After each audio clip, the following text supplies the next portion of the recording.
ಬೆಳಗ್ಗೆ 7 ಗಂಟೆ ಸುಮಾರಿಗೆ ವಿಷಯ ಬಂದು ಮುಟ್ಟಿತು. ನಮ್ಮ ಹುಡುಗ ಒಬ್ಬ ಕಳಿಸಿದ್ದ, ಕೂಡ್ಲೂರು ಭಾಗದ ಮಂಜುನಾಥ್ ಅನ್ನೋರು, ಅಭಿ ಅಂತ ಕರೀತಾರೆ, ಹುಡುಗನ ಹೆಸರು ಅಭಿ ಅಂತ. ದಯಮಾಡಿ ಚುನಾವಣೆಗಳ ಏರುಪೇರು ಇರುತ್ತೆ, ಆದರೆ ಪಕ್ಷದ ಕಾರ್ಯಕರ್ತರುಗಳಿಗೆ ಮಾಧ್ಯಮದ ಮೂಲಕ ಮನವಿ ಮಾಡ್ತೇನೆ, ಯಾವ ಕಾರಣಕ್ಕೂ ಕೂಡ ಇಂಥ ಒಂದು ಸನ್ನಿವೇಶಕ್ಕೆ ನಿಮ್ಮ ಕುಟುಂಬವನ್ನು ಎದುರಿಸ್ತಕ್ಕಂಥ ಒಂದು ಸಂದಿಗ್ಧ ಪರಿಸ್ಥಿತಿಯಲ್ಲಿ ಯಾರನ್ನೂ ಕೂಡ ದೂಡಬೇಡಿ.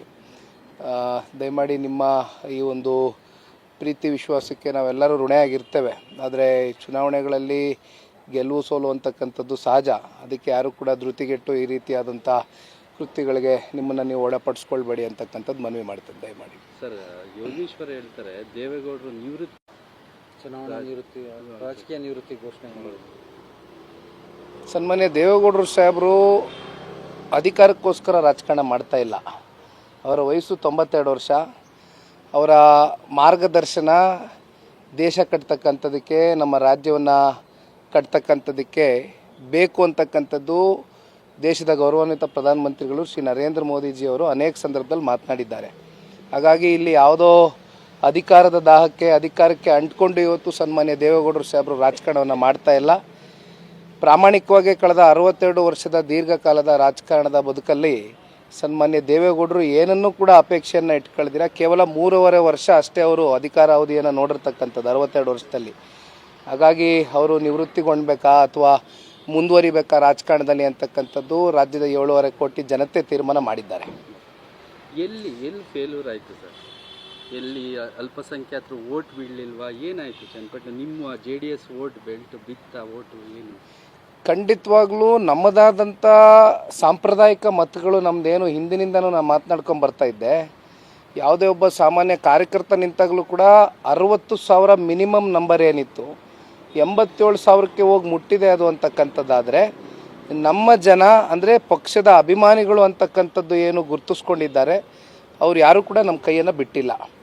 ಅಷ್ಟೇ ಅಲ್ಲ, ನಿನ್ನೆ ದಿನ ನಾನು ಹೇಳಿದೆ, ಏಕೆಂದರೆ ಒಂದು ಸಮುದಾಯದ ಪರವಾಗಿ ಸನ್ಮಾನ್ಯ ದೇವೇಗೌಡರು ಸಾಹೇಬರು ತಗೊಂಡಂಥ ನಿರ್ಣಯ, ಅವ್ರಿಗೆ ರಿಸರ್ವೇಷನ್ನ ಕೊಟ್ಟಂಥದ್ದು ಕೂಡ ಅವರು ಬಹುಶಃ ನಿನ್ನೆಯ ಚುನಾವಣೆ ಏನು ಒಂದು ಅಂತಿಮ ಪರೀಕ್ಷೆ ಅಂತಕ್ಕಂಥದ್ದನ್ನ ನಾವೇನು ಮಾಡಿದ್ವಿ, ಆ ಸಮುದಾಯವನ್ನು ಯಾವ ಕಾರಣಕ್ಕೂ ಕಡೆಗಾಣಿಸಬಾರ್ದು, ಅವ್ರನ್ನ ವಿಶ್ವಾಸಕ್ಕೆ ತಗೊಂಡು ಹೋಗಬೇಕು ಅಂತಕ್ಕಂಥದ್ದನ್ನ ನಾವೇನು ಪ್ರಯತ್ನವನ್ನು ಪಟ್ಟಿದ್ದೇವೆ. ಆದರೆ ಬಹುಶಃ ನಮ್ಮ ಒಂದು ಅವಶ್ಯಕತೆ ಅವ್ರಿಗಿಲ್ಲ ಅಂತಕ್ಕಂಥದ್ದು ನಿನ್ನೆ ದಿನ ಚುನಾವಣೆ ರಿಸಲ್ಟ್ ಮೂಲಕ ನಮಗೆ ಆ ಒಂದು ಸಮುದಾಯ ಸ್ಪಷ್ಟವಾದಂಥ ಸಂದೇಶ ಕೊಟ್ಟಿದ್ದಾರೆ. ಹಾಗಾಗಿ ಮುಂದಿನ ದಿನಗಳಲ್ಲಿ ಬೇರೆ ಸಮುದಾಯಗಳನ್ನ ಯಾವ ರೀತಿ ವಿಶ್ವಾಸಕ್ಕೆ ತೊಗೊಂಡೋಗ್ತಕ್ಕಂಥ ಕೆಲಸ ಮಾಡ್ತೇವೆ. ಬೆಳಗ್ಗೆ 7 ಗಂಟೆ ಸುಮಾರಿಗೆ ವಿಷಯ ಬಂದು ಮುಟ್ಟಿತು. ನಮ್ಮ ಹುಡುಗ ಒಬ್ಬ ಕಳಿಸಿದ್ದ, ಕೂಡ್ಲೂರು ಭಾಗದ ಮಂಜುನಾಥ್ ಅನ್ನೋರು, ಅಭಿ ಅಂತ ಕರೀತಾರೆ, ಹುಡುಗನ ಹೆಸರು ಅಭಿ ಅಂತ. ದಯಮಾಡಿ ಚುನಾವಣೆಗಳ ಏರುಪೇರು ಇರುತ್ತೆ, ಆದರೆ ಪಕ್ಷದ ಕಾರ್ಯಕರ್ತರುಗಳಿಗೆ ಮಾಧ್ಯಮದ ಮೂಲಕ ಮನವಿ ಮಾಡ್ತೇನೆ, ಯಾವ ಕಾರಣಕ್ಕೂ ಕೂಡ ಇಂಥ ಒಂದು ಸನ್ನಿವೇಶಕ್ಕೆ ನಿಮ್ಮ ಕುಟುಂಬವನ್ನು ಎದುರಿಸ್ತಕ್ಕಂಥ ಒಂದು ಸಂದಿಗ್ಧ ಪರಿಸ್ಥಿತಿಯಲ್ಲಿ ಯಾರನ್ನೂ ಕೂಡ ದೂಡಬೇಡಿ. ದಯಮಾಡಿ ನಿಮ್ಮ ಈ ಒಂದು ಪ್ರೀತಿ ವಿಶ್ವಾಸಕ್ಕೆ ನಾವೆಲ್ಲರೂ ಋಣಿಯಾಗಿರ್ತೇವೆ. ಆದರೆ ಚುನಾವಣೆಗಳಲ್ಲಿ ಗೆಲುವು ಸೋಲು ಅಂತಕ್ಕಂಥದ್ದು ಸಹಜ. ಅದಕ್ಕೆ ಯಾರೂ ಕೂಡ ಧೃತಿಗೆಟ್ಟು ಈ ರೀತಿಯಾದಂಥ ಕೃತ್ಯಗಳಿಗೆ ನಿಮ್ಮನ್ನು ನೀವು ಒಳಪಡಿಸ್ಕೊಳ್ಬೇಡಿ ಅಂತಕ್ಕಂಥದ್ದು ಮನವಿ ಮಾಡ್ತೇನೆ. ದಯಮಾಡಿ ಸರ್, ಯೋಗೇಶ್ವರ್ ಹೇಳ್ತಾರೆ ದೇವೇಗೌಡರು ನಿವೃತ್ತಿ, ಚುನಾವಣಾ ನಿವೃತ್ತಿ, ರಾಜಕೀಯ ನಿವೃತ್ತಿ ಘೋಷಣೆ ಮಾಡೋದು. ಸನ್ಮಾನ್ಯ ದೇವೇಗೌಡರು ಸಾಹೇಬರು ಅಧಿಕಾರಕ್ಕೋಸ್ಕರ ರಾಜಕಾರಣ ಮಾಡ್ತಾ ಇಲ್ಲ. ಅವರ ವಯಸ್ಸು 92 ವರ್ಷ.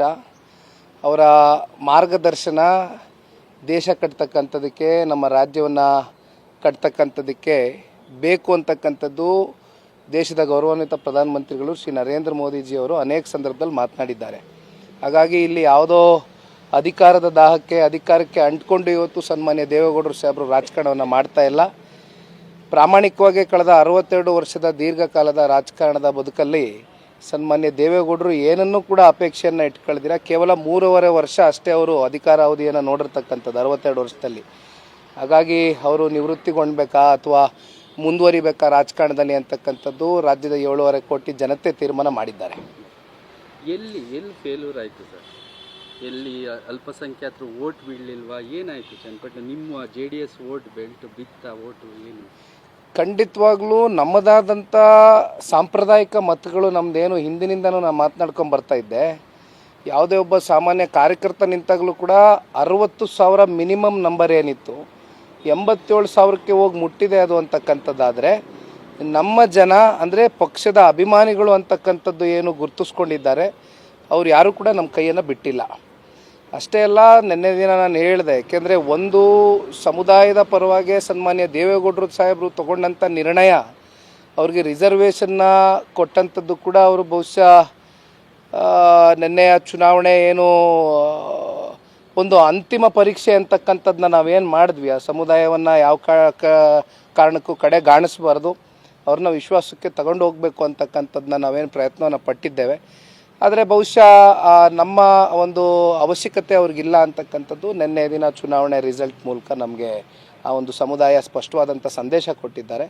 ಹಾಗಾಗಿ ಮುಂದಿನ ದಿನಗಳಲ್ಲಿ ಬೇರೆ ಸಮುದಾಯಗಳನ್ನ ಯಾವ ರೀತಿ ವಿಶ್ವಾಸಕ್ಕೆ ತಗೊಂಡು ಹೋಗ್ತಕ್ಕಂಥ ಕೆಲಸ ಮಾಡ್ತೇವೆ. ಹೆಚ್ಚಿನ ವಿಡಿಯೋಗಳಿಗೆ ಪ್ರತಿಧ್ವನಿ ಯೂಟ್ಯೂಬ್ ಚಾನೆಲ್ ಸಬ್ಸ್ಕ್ರೈಬ್ ಮಾಡಿ, ಬೆಲ್ ಐಕಾನ್ ಕ್ಲಿಕ್ ಮಾಡಿ.